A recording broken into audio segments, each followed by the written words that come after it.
दोस्तों, स्वागत है आप सभी का एक और न्यू वीडियो में। दोस्तों, आज के इस वीडियो में हम बात करेंगे विविध उदाहरण की और विविध प्रश्नावली की। दोनों को सोच रहे हैं एक ही साथ निपटा दे। वैसे देखते हैं ज्यादा प्रश्न नहीं है, लेकिन जो भी प्रश्न हो थोड़ा बड़ा बड़ा प्रश्न है। जैसे देखिए, विविध उदाहरण का 19 नंबर प्रश्न है। केवल विविध उदाहरण में एक ही प्रश्न है। तो 19 नंबर प्रश्न क्या कह रहा है कि इन दोनों आव्यूहों का गुणनफल का प्रयोग करते हुए इस समीकरण का हमको क्या निकालना है, वैल्यू निकालना है। वैल्यू यानी एक्स वाई जेड के मान। ओके, अब देखिए, अगर यहाँ हमको दिया है सारणी समीकरण है। अगर समीकरण दिया है तो हमको इसकी क्या आवश्यकता है। जैसे आपके मन में विचार आ सकता है कि हमको इसकी क्या आवश्यकता है, जब यहाँ से हम सब कुछ निकाल सकते हैं। तो देखिए, यहाँ से आप निकाल सकते हैं, ऐसी बात नहीं है कि यहाँ से नहीं निकलेगा। यहाँ से अब जब क्या करना है आपको, पहले तो आप मानेंगे क्या क्या चीज, ए एक्स और बी। ए क्या है, जितने भी इसमें कोफिशिएंट है, वेरिएबल्स के कोफिशिएंट, यानी जितने चर राशि है, इनके पहले जो अंक है, इस चीज को नोट करेंगे तो यहाँ से बनता है आव्यूह ए। अब उसके बाद एक्स में क्या लिखते हैं, जो भी यहाँ पर वेरिएबल होते हैं उन्हें एक्स वाई जेड यहाँ पर लिख लिए। और बी में हम क्या लिखते हैं, सिंपल जो इक्वल टू के इधर हो, यानी D1 D2 D3। ओके, अब ये चीज जब लिख लिए, यहाँ पर हम ये देख रहे हैं कि आव्यूह ए चीज आ रहा है। ओके, अब यहाँ से हम क्या करते हैं, इसका इनवर्स निकालते हैं, तो हमको उसके बाद बी से मल्टीप्लाई कर देते हैं। ये चीज होता है। लेकिन आप एक चीज और जानते हैं, अगर कभी भी दो आव्यूह का गुणनफल अगर आइडेंटिटी मैट्रिक्स आ जाता है, यानी तत्समक आव्यूह, तो हम ये बोलते हैं कि एक आव्यूह दूसरे आव्यूह का व्युत्क्रम है, या तो दूसरा आव्यूह पहले आव्यूह का व्युत्क्रम है, ऐसा बोलते हैं। तो यहाँ पर हम करेंगे क्या, जैसे देखिए, ये जो है सेम चीज यहाँ पर है, यानी अगर इन दोनों का मल्टीप्लाई आइडेंटिटी मैट्रिक्स आ जाए तो हम ये बोल देंगे कि इसके व्युत्क्रम के जगह पर हम यही चीज लिख देंगे। तो यहां से हम पहले इसका मल्टीप्लाई करते हैं। तो जैसे ही हम इसका मल्टीप्लाई करेंगे तो देखिए क्या चीज आएगा। यहां से देखिए ऐसा कि -2 और उसके बाद -9 और प्लस का 6 दूना 12। ठीक, 0 का 0 में खत्म, -2 और +2 हो गया 0। अब उसके बाद यहां से देखिए 1 3, ओके, 1 3 4 और -4 हो गया 0। यहाँ से 0 ये खत्म, और 9 दूनी 18, 6 3 18 0। यहाँ से देखिए 0 0 खत्म, 2 दूनी 4 में से 3 गया 1, और यहाँ पर 0 और 2 का -6 और यहाँ +6, तो हो गया 0। ठीक है, अब देखिए हमको ये दिख रहा है कि ये 9 2 11 12, इसको भी हम लिख सकते हैं 1, यानी हम ये देख रहे हैं कि इस प्रकार से मिलेगा। तो यहाँ भी 0 ही आएगा। देख लेते हैं कैसे, -6 18 6 24, ठीक, ये भी आ गया 0, यहाँ पर आना चाहिए 1। तो देखिए यहाँ पर क्या हो रहा है, आइडेंटिटी मैट्रिक्स आ गया। तो यहाँ से हम बोल सकते हैं कि यानी इस आव्यूह का व्युत्क्रम आव्यूह ए है। तो यहाँ पर हम डायरेक्टली क्या लिख लेंगे, देखिए यहाँ पर लिख देंगे हम ए इनवर्स की जगह पर क्या लिखेंगे, -2 0 -2 0 1, उसके बाद 9 2 और -3, और उसके बाद क्या लिखेंगे 6 1 -2। ओके, और बी आव्यूह क्या दिया है, 1 1 2। यहाँ से अब आप क्या करेंगे, आसानी से निकाल सकते हैं। मल्टीप्लाई करेंगे तो यहाँ से आएगा -2 और 0, और ये आ जाएगा +2। ये तो हो गया खत्म, 0 हो गया। उसके बाद 9 9 2 11 11 में से 6 गया, कितना बचेगा 5। ठीक, यहाँ से देखिए 6 6 7 7 में से 4 गया तो बचा 3। और ये जो मैट्रिक्स है, एक किसके बराबर होता है, आप कहेंगे यहाँ पर एक्स वाई जेड है, एक्स वाई जेड। तो यानी हम ये बोल सकते हैं कि यहाँ से एक्स का वैल्यू 0, वाई का वैल्यू 5 और जेड का वैल्यू 3 आ गया। ओके, तो यहाँ से एक्स वाई जेड की वैल्यू हम ये देख रहे हैं कि 0 5 और 3 आ गया। ठीक है ना। तो देखिए, अगर आव्यूह का, यहाँ पर आव्यूह का मल्टीप्लाई वाला अगर ना मेथड लगाते तो थोड़ा हमको टाइम लगता, लेकिन निकल जाता। क्यों, क्योंकि हमको ए इनवर्स इसका भी निकालने आता है। तो आप लोग लिखेंगे कैसे, देखिए इतना लिखने के बाद आप लोग ये फॉर्मेट लिखेंगे। अब उसके बाद यहाँ पर इस चीज को नीचे आप इसके लिख देंगे। ओके, इसको लिखने के बाद आप लोग यहाँ से जब इन दोनों लिख देंगे एक लाइन कि अगर दोनों आव्यूहों का मल्टीप्लाई करने पर, यानी गुणा करने पर अगर तत्समक आव्यूह मिलता है, तो हम ये कह देते हैं कि एक आव्यूह दूसरे आव्यूह का क्या है, व्युत्क्रम आव्यूह है। तो इसलिए ए इनवर्स की जगह पर हम डायरेक्टली किसको लेंगे, इस आव्यूह को। ओके, तो आप लोग इसको क्या कीजिए, नोट कीजिए। अब उसके बाद हम चलते हैं, देखिए विविध उदाहरण आप लोगों का हो गया खत्म, एक ही था केवल। अब इसमें आते हैं हम विविध प्रश्नावली पर। अब देखिए विविध प्रश्नावली में क्या है, इसमें 8-9 प्रश्न है, लेकिन थोड़ा प्रश्न लंबा चौड़ा है। खैर देखते हैं। देखिए पहला प्रश्न है, इसको मिटाते हैं। आप लोग इसको समझ लिए हैं, आराम से इसको एक बार फिर से कर लेंगे तो बेहतर रहेगा, ताकि आ जाएगा तुरंत। देखिए पहला प्रश्न इसमें है, अब चलते हैं विविध प्रश्नावली, विविध प्रश्नावली पर। देखिए पहला प्रश्न है, पहला कह रहा है कि सिद्ध कीजिए कि सारणिक का यहां पर दे दिया x sin थीटा, अब उसके बाद फिर दे रहा है cos theta minus sine theta, फिर उसके बाद माइनस x 1, फिर cos थीटा, फिर उसके बाद 1 और x। कह रहा है कि ये सारणिक है, सिद्ध कीजिए कि ये थीटा से स्वतंत्र है। थीटा से स्वतंत्र का मतलब क्या है? आप कहेंगे कि थीटा से स्वतंत्र का यानी सिंपल मतलब ये हो सकता है कि अगर पूरे डिटर्मिनेंट की यानी पूरे सारणिक का अगर हम वैल्यू निकाले तो जो भी वैल्यू है उसमें कहीं भी थीटा उठा ना नजर आए। ओके, ये हो सकता है, तो यही होगा भी। अब देखिए जब इसको आप सॉल्व करेंगे, अब सॉल्व करने के लिए आप क्या करेंगे, आप डायरेक्टली से तोड़ेंगे किसी के सापेक्ष, चाहे तो आप R1 लिखिए चाहे C1। तो चलिए हम R1 के सापेक्ष क्या करते हैं, प्रसार करते हैं। R1 के सापेक्ष प्रसार करने पर ओके। अब देखिए जैसे ही हम R1 के सापेक्ष प्रसार करेंगे तो यहां से क्या आएगा, आप कहेंगे कि डायरेक्टली x, उसके बाद ब्रैकेट में x के इसमें मल्टीप्लाई होगा तो माइनस एक्स स्क्वायर माइनस 1, ठीक है। और यहां से आएगा फिर माइनस साइन थीटा। अब ये ना पूछिएगा माइनस क्यों आ रहा है, ओके, क्योंकि माइनस प्लस ये तो समझ लीजिए पहले दूसरे लेक्चर में ही बता दिए थे। तो यहाँ से माइनस साइन थीटा, अब उसके बाद यहाँ से देखिए ए, इसको हटाएंगे तो यहाँ से a minus x sine theta, ठीक है। और यहां से गया इधर तो माइनस का कॉस थीटा, ओके।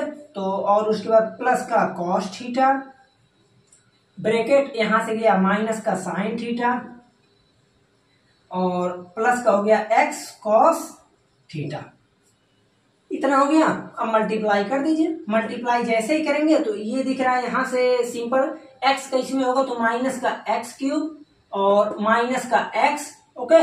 और यहां से देखिए इनका मल्टीप्लाई होगा पहले। अब इसका साइन थीटा अगर है तो इसका मल्टीप्लाई दोनों में होगा। तो अगर साइन का इसमें करेंगे तो प्लस और साइन स्क्वायर थीटा और एक्स पहले आ जाएगा, एक्स साइन स्क्वायर थीटा। अब उसके बाद plus sine theta cos theta. Plus क्यों आया, क्योंकि माइनस साइन थीटा और माइनस कॉस थीटा दोनों का मल्टीप्लाई, माइनस माइनस खत्म और साइन का तो हो गया। और उसके बाद अब देखिए यहाँ पर प्लस और माइनस का multiply, minus sine theta cos theta plus और यहां से हो जाएगा x cos square theta, okay. अब देखिए माइनस साइन थीटा और प्लस साइन थीटा, ये क्या हुआ, ये हो गया खत्मा, minus sine theta plus sine theta खत्म। अब उसके बाद आप लोग फार्मूला क्या पढ़े हैं, फार्मूला आप लोग ये जानते हैं। देखिए यहां ध्यान दीजिए, minus x cube minus x plus x, अगर यहां से हम दोनों में से कॉमन ले लें तो यहां से बच जाएगा sine square theta plus cos square theta. ये चीज दिख रहा है। अब यहां से इस चीज का वैल्यू हो जाता है 1 और इसका वैल्यू जैसे 1 हुआ तो यहां से ये क्या हो जाएगा, देखिए माइनस का एक्स क्यूब माइनस का एक्स और प्लस का एक्स, ये दोनों हो गया खत्म, माइनस का बच गया एक्स क्यूब। हम यहाँ पर अब डायरेक्टली लिख सकते हैं कि अतः ये थीटा से स्वतंत्र है, ओके। अगर यहीं पर आ जाता cos theta sine theta tan theta या कुछ भी वेरिएबल थीटा का अगर आ जाता तो हम बोल देते हैं हाँ ये थीटा से स्वतंत्र नहीं है, ओके। तो देखिए प्रश्न तो बहुत ही आसान था, बस आप लोगों को थोड़ा सा समझना था केवल। अब देखिए अब हम चलते हैं, बात करते हैं दूसरे प्रश्न की। आप लोग इसका नोट करते रहिए, स्क्रीनशॉट जरूर ले लीजिएगा, क्योंकि अगर मान लीजिए मिटा देंगे तो फिर वापस लाने का कोई आइडिया नहीं है बिना लिखे, ओके। तो चलिए देखिए दूसरा प्रश्न में से बहुत ही आसान है, अगर आप लोग एक बार भी प्रसार किए होंगे तो कर ले जाएंगे, क्योंकि दूसरे प्रश्न में केवल और केवल प्रसार है और कुछ नहीं, जैसे ये है वैसे ये सेम है।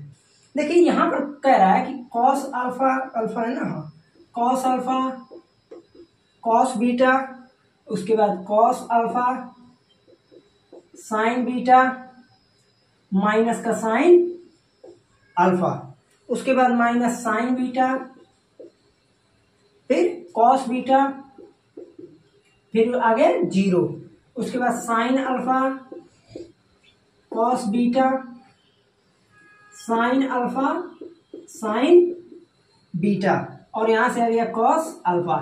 देखिए इसी का आपको मान निकालना है। तो एक बार तो हम कहेंगे आप लोग सबसे पहले वीडियो को रोकिए और उसके बाद शांति से एक बार खुद कीजिए, ओके, क्योंकि बहुत ही आसान है। आप देखिए 0 इसमें आप देख रहे हैं तो इसी के सापेक्ष तोड़ दीजिए, चाहे ऐसे चाहे इधर से, नहीं तो आप डायरेक्टली ऊपर वाले की रिस्पेक्ट में तोड़िए, कहीं से भी इसको प्रसार कीजिए। तब तक इसको हम साफ कर देते हैं। पहला स्क्रीनशॉट तो ले लिए होंगे, ओके, आप लोग इसे कीजिएगा जरूर।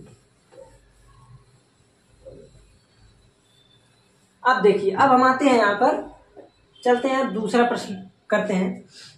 जैसे देखिए दूसरा प्रश्न में हम करेंगे क्या, हम चाहे जिसके रिस्पेक्ट में अगर मन करे, जैसे हम यहाँ से तोड़ देते हैं R1 के सापेक्ष प्रसार करने पर, ओके। तो R1 के सापेक्ष अगर हम प्रसार कर रहे हैं तो डायरेक्टली यहाँ से क्या होगा, सबसे पहला काम देखिए कॉस अल्फा कॉस बीटा ये चीज आया, यहाँ से लगा ब्रैकेट, देखिए ये इधर से खत्म, ये इधर से हटा, तो कॉस अल्फा और कॉस बीटा, तो यहां से हम ब्रैकेट में लिख देंगे कॉस अल्फा कॉस बीटा। अब ब्रैकेट बंद, क्यों, ये इधर जाएगा 0, तो 0 का मतलब इधर को खत्म। अब उसके बाद माइनस, इस चीज को हम नोट करेंगे, तो cos alpha sign beta, bracket लगाएं, ये इधर, ओके, ये खत्म। तो देखिए इसका मल्टीप्लाई इसमें होगा, ओके, तो यहां से क्या आएगा कॉस अल्फा और साइन बीटा। अब यही काम यहाँ जाएगा निगेटिव, तो खत्म। अब इसका माइनस भूले नहीं है, तो यहाँ पर लगा देते हैं थोड़ा सा माइनस, याद रहे, अभी बाद में इसको प्लस कर दिया जाएगा। अब उसके बाद माइनस का साइन अल्फा, ओके। अब इसको देखिए जब तोड़ेंगे तो यहाँ पर दिख रहा है थोड़ा बड़ा होगा, कोई बात नहीं, ये इधर गया ये इधर आया। अब देखिए इसका मल्टीप्लाई इसमें करते हैं तो होगा क्या, देखिए साइन का मल्टीप्लाई इसमें होगा तो कुछ नहीं, माइनस थोड़ा सा लगा देते हैं, साइन अल्फा साइन अल्फा। अब देखिए साइन बीटा असाइन बीटा, तो यहां से आ जाएगा साइन स्क्वायर बीटा, ओके। अब ये चीज तो हो गया माइनस। अब देखिए सेम काम, साइन अल्फा का कुछ नहीं, आ गया साइन अल्फा और उसके बाद कॉस का यहाँ पर होगा मल्टीप्लाई, तो कॉस स्क्वायर बीटा। आया समझ में, देखिए बहुत ही आसान था, यहां से हमने इस चीज को इतना कर लिया। अब इसी को हमको तोड़ना है और कुछ नहीं है। तो यहां से अब थोड़ा आप लोग समझिएगा, समझना क्या है, जैसे देखिए यहां पर क्या है कॉस अल्फा कॉस बीटा, तो इस चीज को हम लिख सकते हैं cos square alpha cos square beta, लिख सकते हैं ना, बिल्कुल। अब देखिए यहां आ गया तो प्लस कॉस स्क्वायर अल्फा और यहां से साइन स्क्वायर बीटा, ये चीज हमको दिख गया बहुत ही आसानी से। अब देखिए यहाँ पर क्या है, जैसे यहाँ देखिए यहाँ माइनस, तो अगर दोनों जगह से हम माइनस को कॉमन ले लें तो यहाँ से देखिए माइनस कॉमन लेंगे तो ये बीच में अगर तो प्लस हो जाएगा और ये माइनस इसको प्लस कर देगा, तो प्लस का साइन अल्फा और यहाँ पर ब्रैकेट में क्या बचेगा, देखिए यहाँ पर बच जाएगा साइन अल्फा और साइन स्क्वायर बीटा, ये बचा, और यहाँ से बच गया साइन अल्फा और कॉस स्क्वायर बीटा, ओके। अब थोड़ा सा बस दिमाग लगाना, कॉमन लेना है और ज्यादा कुछ है ही नहीं। जैसे यहाँ पर देखिए कॉस स्क्वायर अल्फा दोनों कॉमन ले लीजिए, दोनों को कॉमन, तो यहाँ से हो गया कॉस स्क्वायर अल्फा, तो यहाँ से क्या बचा cos square beta plus sine square beta और प्लस साइन अल्फा यहाँ रहने दीजिए। अब यहाँ देखिए यहाँ क्या कॉमन है, आप कहेंगे साइन अल्फा, तो साइन अल्फा कॉमन है, तो साइन अल्फा को हम ले लेते हैं यहाँ पर इंटू साइन अल्फा, बचेगा क्या sine square beta plus cos square beta, ठीक। अब यहाँ से आप एक चीज देख रहे हैं कि देखिए cos square alpha sine square alpha क्या होता है, आप कहेंगे यहाँ तो बीटा है, कोई बात नहीं, sine square beta cos square beta बराबर 1 होता है। जैसे साइन का जो भी फार्मूला है, जैसे sine square x plus cos square x बराबर 1 ही होता है। यहाँ पर एक्स तो कुछ भी हो सकता है, ओके, तो एक्स से हमको नहीं मतलब, वो तो एंगल है, कुछ भी हो सकता है। तो यहाँ से हो गया देखिए कॉस स्क्वायर अल्फा, ये तो हो गया 1 प्लस साइन स्क्वायर अल्फा, ये हो गया वैल्यू 1, ठीक है। और इन दोनों का वैल्यू भी sine square alpha cos square alpha बराबर कितना होता है, आप कहेंगे 1 होता है। देख रहे हैं ना कितने आसानी तरीके से हो गया। बस हमको करना क्या था, किसी एक के रिस्पेक्ट में, आप जिसके रिस्पेक्ट में मन करे वहां से तोड़ दीजिए, ओके। जैसे साइन का देख के पहले ही नहीं डरना है, ओके। तो देखिए 2 प्रश्न तो हो गया। अब तीसरे प्रश्न पर हम चलते हैं। इसको आप लोग एक बार नोट कर लीजिए तब हम चलते। जैसे देखिए तीसरा प्रश्न जो है, वैसे इस प्रश्न को अगर सही मायने में देखा जाए तो बताना तो नहीं है, हमको बताएंगे भी नहीं। जैसे क्यों? क्योंकि 3 नंबर प्रश्न मैं लिख देता हूँ, क्योंकि मैं बहुत सारा ऐसा प्रश्न करा दिया हूँ और होमवर्क भी बहुत सारा ऐसा दिया था आप लोगों को।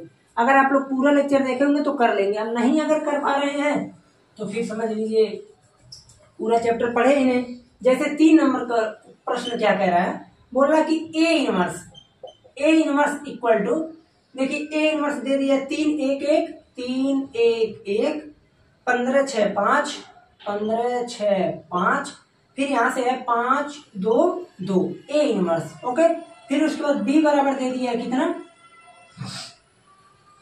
1 2 2 1 3 0, फिर यहाँ से है 0 2 1। ओके, बी दे दिया है, कह रहा है कि सिंपल काम ए बी इनवर्स का मान ज्ञात कीजिए। तो देखिए अगर ए बी इनवर्स का मान ज्ञात करना है तो मेरे पास 2 तरीका है। पहला तरीका क्या है, यहां से इस चीज का हम इनवर्स निकाल लें, ध्यान दीजिएगा।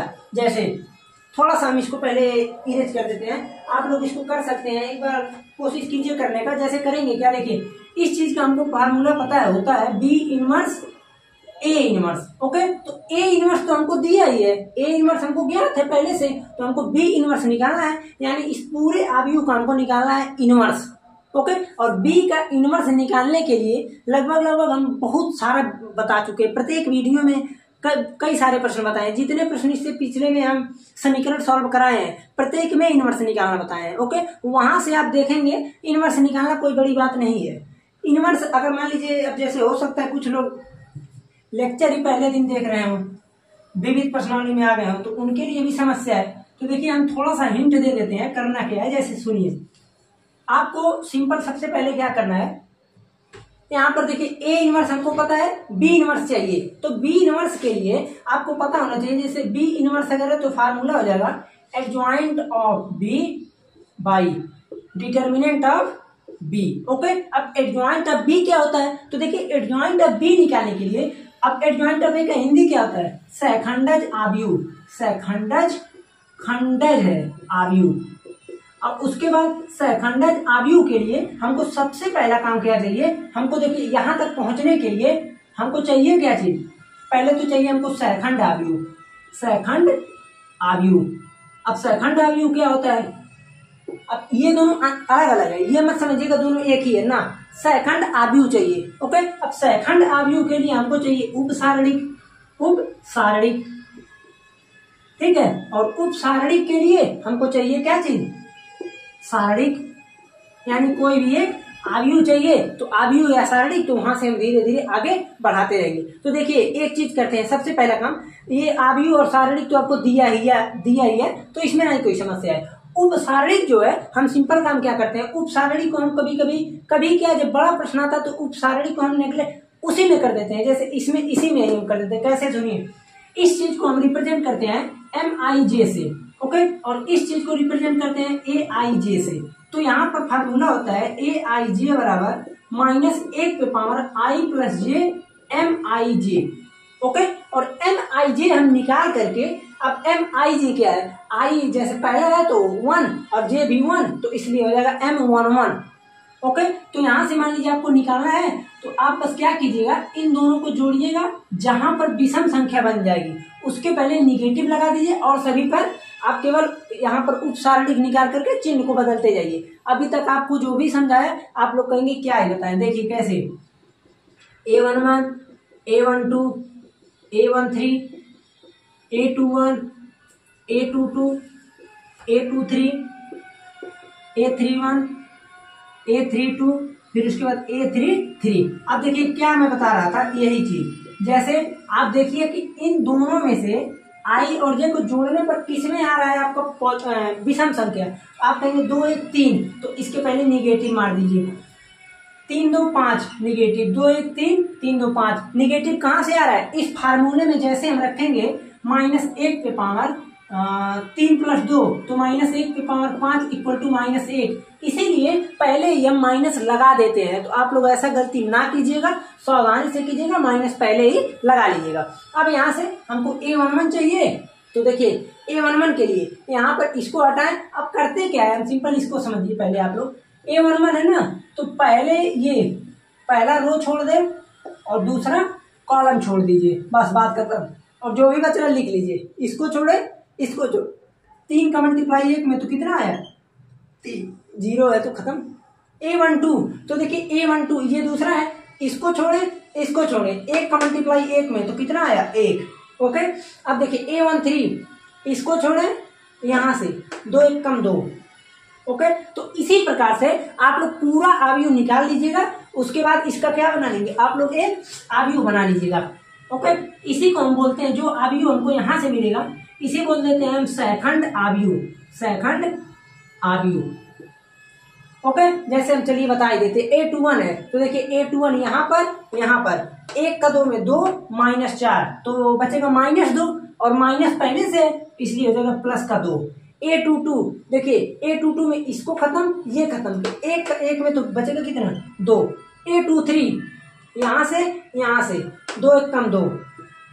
A31 देखिए ये गायब तो माइनस का 6। A32 तो देखिए यहाँ से ये खत्म, माइनस का 2 और प्लस का 2 हो गया, क्यों माइनस पहले से है। और A33 ये 3 - 2 यानी बच गया 1। अब ये जितने भी मिले इन सभी को मिला करके एक आव्यूह बना लीजिए। तो देखिए A11 है 3, A12 है -1, A13 है 2, A21 है 2 और 2 -2 -6 2 1। ये चीज हमको मिल गया सहखंड आव्यूह। अब आप लिखेंगे एडजॉइंट ऑफ ए बराबर, तो देखिए एडजॉइंट ऑफ ए निकालने के लिए क्या करेंगे आप यहाँ पर लिखेंगे एडजॉइंट ऑफ ए सहखंडज आव्यूह के लिए इस आव्यूह का आपको लेना पड़ेगा परिवर्त। इस आव्यूह को हम क्या लेंगे परिवर्त। तो जैसे ही इस आव्यूह का परिवर्त लेंगे तो यहां से देखिए क्या हो जाएगा 3 -1 2 2 2 -2 यहां से -6 2 1। देखिए ये चीज आ गया यहाँ से एडजॉइंट ऑफ ए आ गया ना। अब उसके बाद इस चीज का एक फार्मूला होता है, जैसे आप लोगों को मैं जब बताया था दूसरे या तीसरे लेक्चर में मैं बताया हूँ क्या चीज कि अगर डिटर्मिनेंट निकालना है सारणिक तो आप करेंगे क्या, देखिए A11 ये क्या है आप कहेंगे एलिमेंट है, आव्यूह का एलिमेंट A11 ए क्या है आप कहेंगे कि ये इसको हम बोलते हैं सहखंड, ये सहखंड है। उसके बाद प्लस A12 और यहां से A12 A13 A13। अब देखिए A11 कितना है आप कहेंगे 1, A11 कितना है 3, A12 कितना है 2, A12 कितना है -1, A13 कितना है 2, A13 कितना है 2। देखिए 2 दूना है 4, 4 3 7, 7 में से 2 गया 5, ये 5 बच गया ना। अब यहां से आप इस फार्मूले में तो इतना तो कर ही सकते हैं, इस फार्मूले में रख लीजिएगा, इसको रखिएगा और यहाँ बटे 5 कर दीजिएगा। ओके, जो भी आव्यूह मिल रहा है आपको इनवर्स निकालने पे दोनों का मल्टीप्लाई कर लीजिएगा, वहीं से आपका आंसर आ जाएगा। ठीक है ना, इतना तो होमवर्क मैं दे ही सकता हूँ, वैसे तो पूरा छोड़ देना चाहिए था, खैर कोई बात नहीं। देखिए 3 नंबर प्रश्न तक आपका हो गया। अब